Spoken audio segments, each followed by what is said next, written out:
President Biden and Secretary Mayorkas deliberately created a crisis at our southern border. How do we know it was deliberate? Because under President Trump, we weren't talking about more than 7 million illegal alien encounters at the southern border. You see, we weren't talking about enough fentanyl smuggled in to kill every single American. We weren't talking about illegal aliens boarding flights all over the U.S. without valid ID. Migrants who have been released from federal custody board flights without identification. From the outset, President Biden and Secretary Mayorkas issued executive actions that weakened our national security. They terminated Remain in Mexico. They stopped the construction of the border wall. Their actions encouraged fraudulent asylum claims. The sad part is, Biden and Mayorkas pretend like their hands are tied.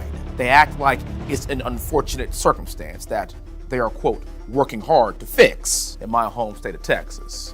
We know they're not doing a damn thing to stop this invasion. We have crop fields and ranches damaged by illegal border crossers, communities ravaged by cartel violence. The irony is that when Governor Abbott decided to take steps to secure our border and keep Texans safe, the White House said, Governor Abbott is getting in the way. And getting in the way of what?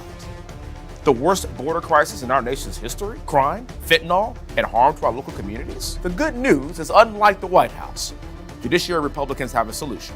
It's called the Secure the Border Act. We know it will work because it expands on successful policies from the Trump administration. The Secure the Border Act ends catch and release, reinstates Remain in Mexico, restarts construction of the border wall, and reduces the incentives for illegal immigration. It passed the House several months ago, but Chuck Schumer refuses to take it up. I urge Senator Schumer to stop sitting on his hands, take up the strongest border bill in American history, and end this crisis once and for all. The president says Congress needs to act.